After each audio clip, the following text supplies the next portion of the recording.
इस न्यूज के सह प्रायोजक हैं रूप मंत्र आयुर्वेदिक फेस क्रीम, ये कोई कॉस्मेटिक नहीं, आयुर्वेदिक औषधि है। Join ISBM University. Admissions open. Call 9109 333 बालको मेडिकल सेंटर, नया रायपुर, छत्तीसगढ़, कैंसर मुक्त समाज बनाने की ओर कार्यरत। मेरा विश्वास, मेरा लॉटिस। NHMMI Narayana super speciality hospital, Lalpur Dhamtari road, Raipur, Chhattisgarh. KIMS super speciality hospital, Bilaspur.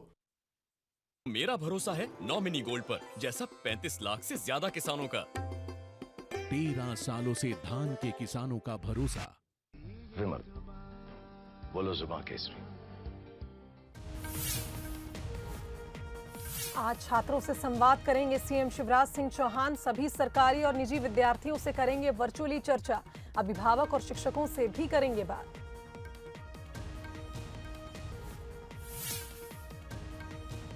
CM Shivraj Singh Chauhan ने की कोरोना की समीक्षा बैठक। पन्ना, सीधी, अलीराजपुर पर विशेष ध्यान देने के दिए निर्देश। इंदौर में 18 साल से कम उम्र के बच्चों का होगा सीरो सर्वे।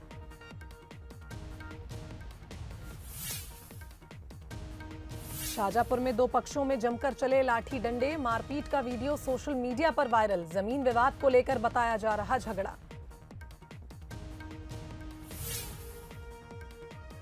छतरपुर में फ्री फायर गेम ने ली 13 साल के बच्चे की जान। डिप्रेशन के बाद फांसी पर झूल गया नाबालिग। सुसाइड नोट में 40,000 रुपए हारने का किया जिक्र। रायपुर में ब्लास्ट कर 3 टंकियों को गिराया। जर्जर हो चुकी थी टंकियों की हालत। आधे घंटे तक रोका गया यातायात।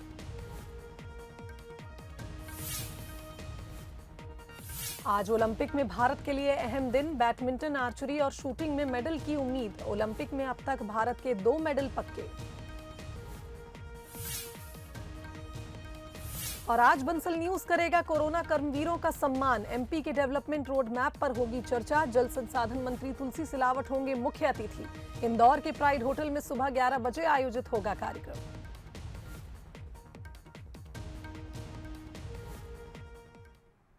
चलिए बुलेटिन की शुरुआत करते हैं। छत्तीसगढ़ में 2 अगस्त से स्कूल खुलने जा रहे हैं। 10वीं और 12वीं की कक्षाएं 2 अगस्त से संचालित होंगी।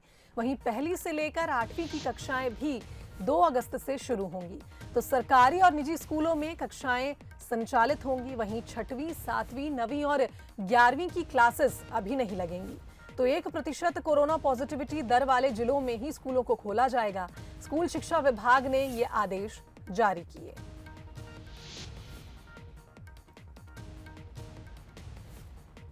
तो छत्तीसगढ़ में 2 अगस्त से स्कूल खुलने जा रहे हैं। बता दें 10वीं और 12वीं की कक्षाएं 2 अगस्त से शुरू होंगी।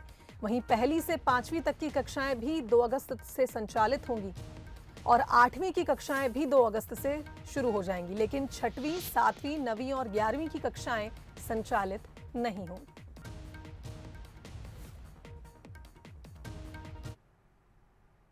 2 अगस्त से छत्तीसगढ़ में स्कूल खुलने जा रहे हैं, लेकिन कांकेर जिले में स्कूल फिलहाल नहीं खुल सकेंगे।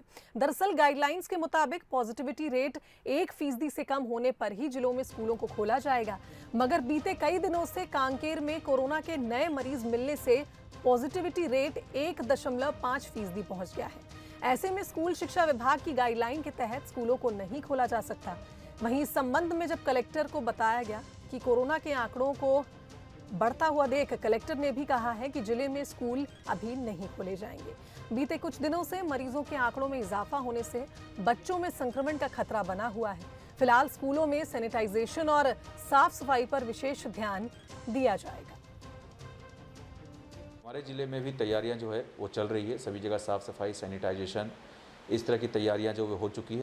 लेकिन इसमें जो 1% से कम जो पॉजिटिविटी रेट वाली जो कंडिका है वो अभी हमारे ज़िले में पूर्ति नहीं हो रही है।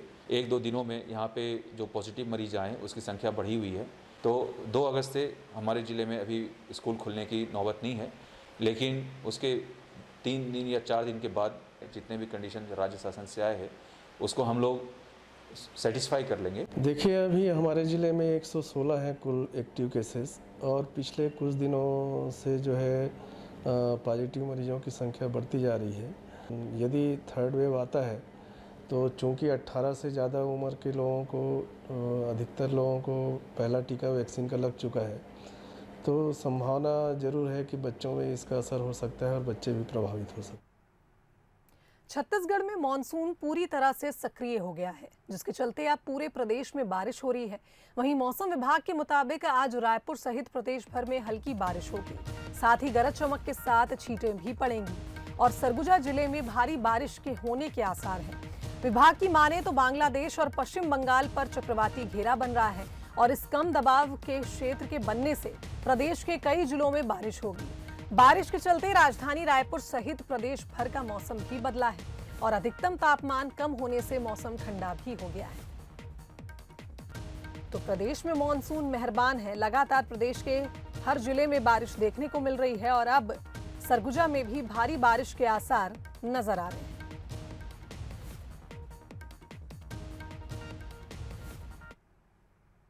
कोरोना संक्रमण के बीच अब मौसमी बीमारियों का खतरा भी तेजी से बढ़ता जा रहा है, लिहाजा सैकड़ों की संख्या में मरीज अस्पतालों में इलाज कराने पहुंच रहे हैं। तो वहीं डॉक्टर्स भी मौसमी बीमारियों को गंभीरता से लेने के लिए लोगों को अलर्ट कर रहे हैं। ये नज़ारा बिलासपुर के सिम्स अस्पताल का है और ये सभी वो लोग हैं जो मौसमी बीमारियों की चपेट में आ गए हैं। कोरोना संक्रमण की तीसरी लहर की संभावना के बीच अचानक से बड़ी सर्दी, खांसी और बुखार के मरीजों की संख्या लगातार बढ़ रही है, जिससे स्वास्थ्य विभाग की चिंताएं भी बढ़ गई हैं।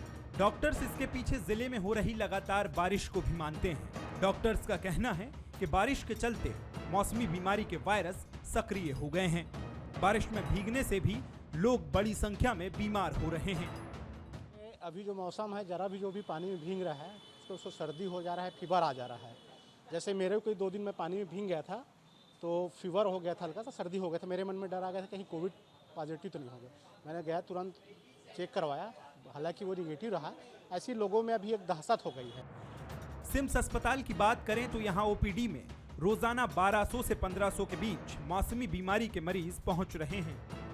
डॉक्टर्स का कहना है कि बारिश के मौसम में सामान्य सर्दी, बुखार, कमजोरी, बदन दर्द के मरीजों में इजाफा हो रहा है, लिहाजा इस मौसम में विशेष ध्यान रखने की जरूरत है। कैसा बरसाती मौसम हो गया है, इसकी वजह से सर्दी, खांसी, बुखार, डायरिया, वॉमिटिंग के केसेस की वृद्धि हुई है और सिम्स में भी लगभग 1200 से 1500 केसेस पर डे आ रहे हैं, जिसमें से लगभग 200 की ओपीडी मेडिसिन की केसेस की रहती है और उसमें मैक्सिमम केसेस सर्दी, खांसी, बुखार, डायरिया, वॉमिटिंग इसी के रह रहे हैं। कोरोना संक्रमण में दिखने वाले सारे सिम्टम्स मौसमी बीमारी से पीड़ित मरीज में भी देखे जा रहे हैं। ऐसे में मौसमी बीमारी की चपेट में आए मरीजों को जरूरत है कि वो कोरोना गाइडलाइन का पालन करें और डॉक्टर्स की देखरेख में रहें, नहीं तो कोरोना कभी भी कमजोर हो चुके शरीर को आसानी से अपना शिकार बना सकता है। उमेश मौर्य, बंसल न्यूज, बिलासपुर। चलिए आगे बढ़ते हैं। रायपुर से खबर, जहां टंकियों की हालत जर्जर होने पर 3 टंकियों को गिराया गया। ब्लास्ट करके 3 टंकियों को गिरा दिया गया। वीर सावरकर नगर हीरापुर में टंकियों को गिराया गया। बताया जा रहा है कि ब्लास्टिंग से पहले आसपास के लोगों को अलर्ट कर दिया गया था और सड़क पर यातायात आधे घंटे के लिए रोक दिया गया था। तो नगर निगम ने इस कार्रवाई को अंजाम दिया है। बताया जा रहा है कि टंकियों की हालत जर्जर हो चुकी थी, जिसके चलते किसी बड़े हादसे से पहले ही ये कदम उठाया गया। ब्लास्ट करके तीनों टंकियों को गिरा दिया गया।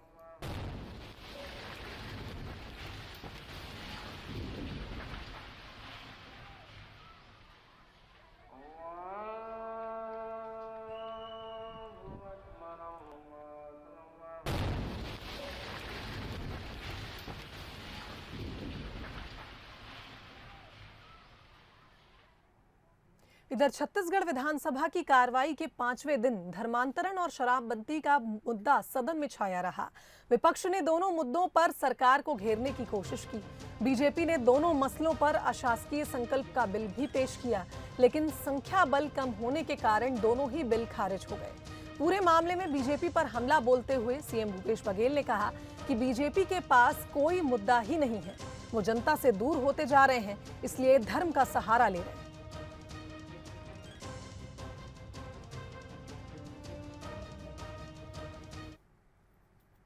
छत्तीसगढ़ की जनता के पैसे के अपव्यय को नहीं रोकेगी।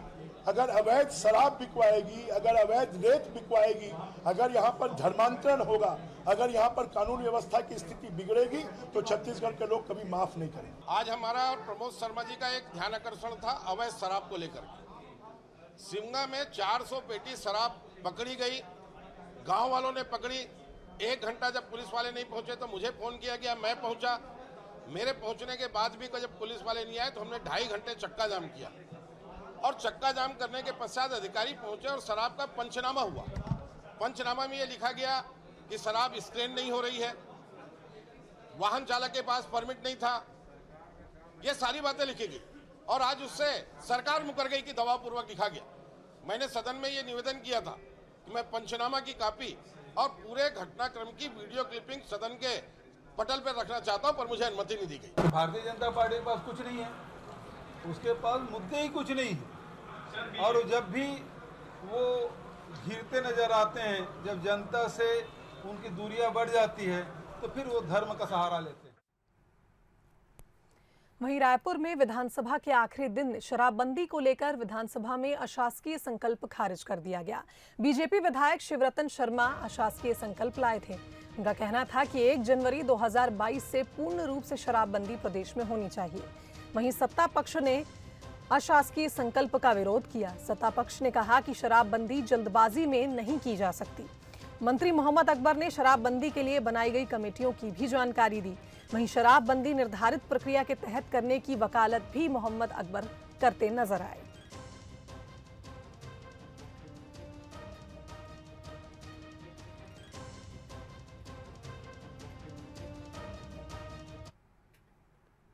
आज हमारा और प्रमोद शर्मा जी का एक ध्यान आकर्षण था अवैध शराब को लेकर।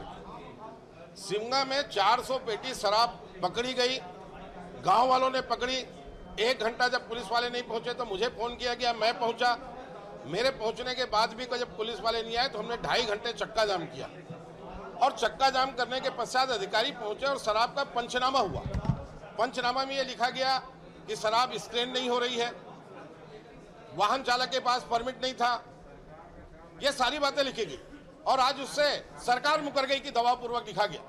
मैंने सदन में ये निवेदन किया था कि मैं पंचनामा की कॉपी और पूरे घटनाक्रम की वीडियो क्लिपिंग सदन के पटल पर रखना चाहता हूं, पर मुझे अनुमति नहीं दी गई।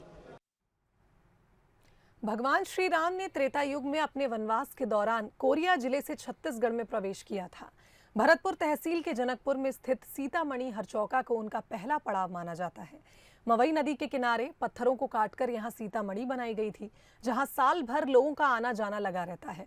चूंकि छत्तीसगढ़ सरकार ने राम वनगमन पथ के विकास का निर्णय लिया है, इसलिए सरकार ने इसके विकास के लिए 3 करोड़ 50 लाख रुपए की राशि स्वीकृत भी की है, जिसे 2021-22 के प्रथम अनुपूरक बजट में शामिल किया गया है।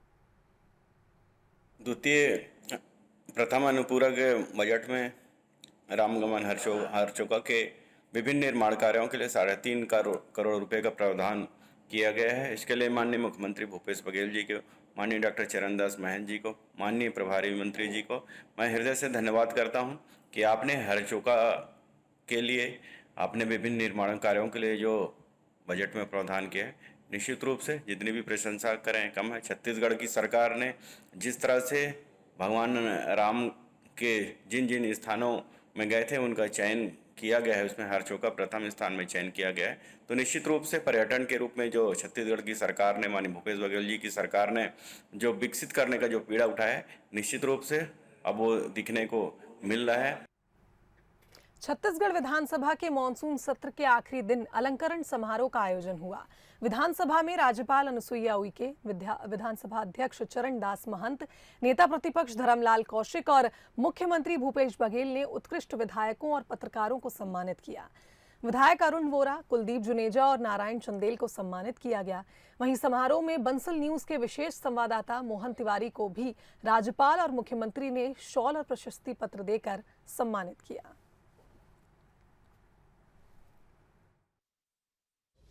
पत्रकारों के सामने भी बड़ी चुनौतियां होती हैं। कोई खबर छूटे मत, चूके मत। सुबह से लेकर रात तक, सोने से उठने के बाद से लेकर सोने तक के वो खबरों की जानकारी लेते रहते हैं। समय पर पहुंचना और उसे कवर करना, पूरे प्रदेश के और देश की जनता तक पहुंचाना, जो खबर है उसकी गंभीरता, साथ ही एक्सक्लूसिव न्यूज, आजकल तो एक्सक्लूसिव न्यूज को बड़ा महत्व है, उसे बनाना और उसके साथ साथ मर्यादा का भी पालन करना उनके सामने बड़ी चुनौती होती है। नहीं तो जिसके खिलाफ खबर चलाए तो फिर गरियाना शुरू हो जाता है। खबर दिखाना चाहते हैं उनका दबाव, जो खबर रुकवाना चाहते हैं उसका दबाव, सारे दबाव को झेलते हैं। फिर भी मोहन तिवारी जैसे लोगों का बीपी वगैरह नहीं बढ़ाई, अच्छी बात। आगे बढ़ते हैं कांकेर से खबर, जहां नशीली दवा बेचते हुए 2 आरोपियों को गिरफ्तार किया गया। आरोपियों में से एक युवा कांग्रेस महासचिव बताया जा रहा है। वहीं मौके से बड़ी मात्रा में नशीली दवा को बरामद किया गया। पखांजूर थाना क्षेत्र का ये मामला बताया जा रहा है, जहां नशीली दवा बेचते हुए 2 आरोपी गिरफ्तार हुए हैं। पुलिस कार्रवाई के बाद सप्लाई करने वाले मेडिकल संचालक को भी तलाश रही है, जो कि फरार बताया जा रहा है। बता दें, मोटरसाइकिल के टूल किट बॉक्स में भारी मात्रा में नशीली दवाइयां बरामद की गई हैं। वहीं आरोपियों में से एक युवा कांग्रेस महासचिव बताया जा रहा है। तो पखांजूर थाना क्षेत्र का ये मामला है, जहां नशीली दवा बेचते हुए 2 आरोपी गिरफ्तार हुए हैं।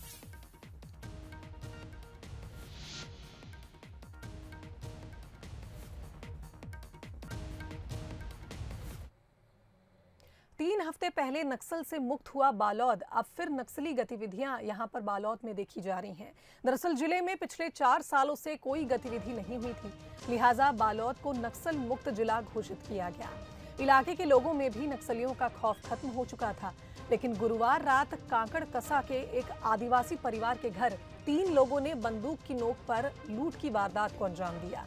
तीनों नकाबपोश अपने आप को लाल सलाम का बता रहे थे, जिसके बाद सुबह परिवार डौंडी थाने पहुंची और मामले की शिकायत परिवार ने दर्ज कराई।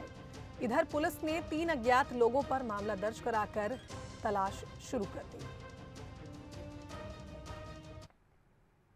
कौन गांव वाला हो जी, कहाँ से आ रहे हो, ऐसे बोलो तो हमन नहीं साहब जी, हमन लाल है, लाल यान की नक्सलाइट, और हमला 4 जन ला बैठा के बंदूक टेकइन, वो अंदर निगिन सोना खिनवा एक पायल 4000 रुपये वो कहाँ पेटी से आलमारी निकालीन। लड़का 2 गलीन तो लड़का नहीं देन, हमन हमारा जान है किन तो जान है किन तो इसका चाबी दे संदूक का, कठवा वाला संदूक का किन तो हम कठवा वाला संदूक दे दें, पैसे चाबी दे, पैसे जो निकालो निकालो। कुल मिला के 20,000 रुपये तक का सामान लूट कर ले गए हैं। प्रकरण में आरोपी के हुलिया के आधार पर पता तलाश की जा रही है। थाना डोंडी में धारा 392 भादवी का अपराध दर्ज कर विवेचना की जा रही है। इधर पखांजूर में नक्सलियों ने सरेंडर किया है। 8 लाख के 2 इनामी नक्सलियों ने आत्मसमर्पण किया। गढ़चिरौली पुलिस के सामने 2 नक्सलियों ने सरेंडर किया है। तो छत्तीसगढ़ सीमा से गढ़चिरौली सटा हुआ है, जहां पर 2 इनामी नक्सलियों ने आत्मसमर्पण किया। बता दें, मुठभेड़, हत्या, आगजनी की वारदातों में ये दोनों नक्सली शामिल थे। मनीराम पर 6 लाख और कविता पर 2 लाख का इनाम घोषित था। दोनों ने ही गढ़चिरौली पुलिस के सामने आत्मसमर्पण किया।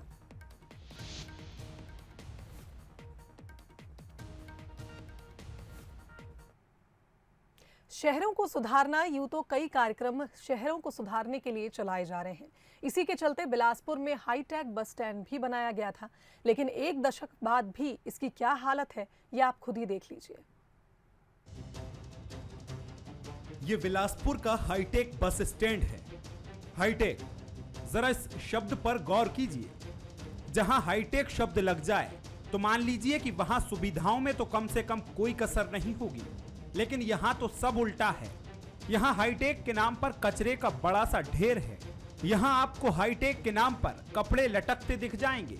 शौचालयों की हालत का अंदाजा इसके बाहर से लगाया जा सकता है। जब बाहर से ये हाल है तो अंदर का तो कहा ही नहीं जा सकता। हाईटेक का मतलब कम से कम यहाँ लोगों के बैठने की व्यवस्था तो होगी ही, लेकिन तस्वीरें देखिए, लोग तो नीचे बैठने को मजबूर हैं। इतना ही नहीं, इस हाईटेक बस स्टैंड को लेकर स्थानीय क्या कहते हैं वो भी सुन लीजिए। आप वहाँ पे बैठ नहीं सकते हो, आपको हमें पानी की व्यवस्था नहीं, चारों तरफ गंदगी। इवन कोरोना के दौरान भी वहाँ पे साफ सफाई ना के बराबर था। नहीं तो वहाँ पे जो यात्री हैं या हम लोग आ रहे हैं, रुक रहे हैं, बैठ रहे हैं, हमारे लिए कोई वहाँ पे जगह ही नहीं है। खान पान के लिए कोई वहाँ पे देख रेख नहीं है कि वहाँ पे किस तरह का खान पान बिक रहा है, क्या हो रहा है। तो बेसिक एक जो नीड चाहिए यात्रियों को, कम से कम अब नगर निगम हमको वो तो प्रोवाइड करवा दे। कुछ इस तरह का ही कहना पूर्व महापौर का भी है। बस स्टैंड की इस बदतर हालत को लेकर पूर्व महापौर तो सरकार पर भी सवाल खड़े कर रहे हैं। बसों का आना जाना और यातायात का दबाव शहर के मध्य में ना बढ़े, इसलिए सर्व सुविधायुक्त हाईटेक बस स्टैंड बनाया गया था। लेकिन आज अब उसकी जो हालत देखते हैं, उसकी जो दुर्दशा देखते हैं, तो ऐसा लगता है कि सरकार उस हाईटेक बस स्टैंड को सुचारू रूप से संचालित करने के पक्ष में दिखाई नहीं दे रही है। दरअसल इस हाईटेक बस स्टैंड की शुरुआत शहर की ट्रैफिक व्यवस्था को बेहतर बनाने के लिए 2012 में की गई थी और इसकी जिम्मेदारी CSIDC को सौंपी गई थी। लेकिन इसे बने 9 साल पूरे हो चुके हैं, हालत वही की वही है। लिहाजा कैबिनेट की बैठक में हाईटेक बस स्टैंड की जिम्मेदारी CSIDC से लेकर निगम को सौंपी गई है। अब उम्मीद तो ये है कि जो CSIDC पिछले 9 सालों में नहीं कर पाई, वो अब निगम करेगा। निगम की जो हमको अगर हैंड ओवर हो गया है, तो हम जो भी सारी व्यवस्थाएं हैं जो वर्तमान में संचालित हैं, उसको और ज़्यादा से ज़्यादा दुरुस्त करेंगे। सफाई, साफ सफाई व्यवस्था, पेयजल की व्यवस्था और जो बैठने बैठने की व्यवस्था है, उसको दुरुस्त किया जाए। इस हाईटेक बस स्टैंड को बने 1 दशक होने वाला है, लेकिन ये आज तक हाईटेक तो नहीं हो पाया है और तो और इसकी हालत दूसरे बस स्टैंड से भी बुरी है। लेकिन अब उम्मीद की जा रही है कि जल्द ही चीजें सुधरेंगी। अब कब तक सुधरेंगी ये तो नहीं कहा जा सकता, लेकिन परेशान तो यहाँ यात्री हो रहा है। उमेश मौर्य, बंसल न्यूज, बिलासपुर। चलिए आगे बढ़ते हैं। जशपुर के टांगर गांव में लगने वाले स्टील प्लांट का विरोध दिनों दिन बढ़ता ही जा रहा है। स्टील प्लांट के विरोध में 10 गांव के ग्रामीण रोज रैली निकालकर धरना प्रदर्शन कर रहे हैं। दरअसल 650 करोड़ की लागत से स्टील प्लांट की स्थापना होगी, जिसे लेकर 4 अगस्त को जन सुनवाई होनी थी, लेकिन जन सुनवाई से पहले ही इस प्रोजेक्ट का विरोध तेज हो गया है। ग्रामीणों का कहना है कि वे किसी भी हाल में अपने गांव में स्टील प्लांट नहीं लगने देंगे। वहीं इस मामले में बीजेपी प्रदेश मंत्री प्रबल प्रताप सिंह जूदेव ने भी कहा कि जशपुर प्रकृति की गोद में बसा हुआ है और उनके पिता का सपना था कि इसे इको टूरिज्म के रूप में विकसित किया जाए। इसलिए उनकी मांग है कि पर्यावरण प्रदूषण करने वाले प्लांट के बदले इको फ्रेंडली प्रोजेक्ट यहां लगाया जाए।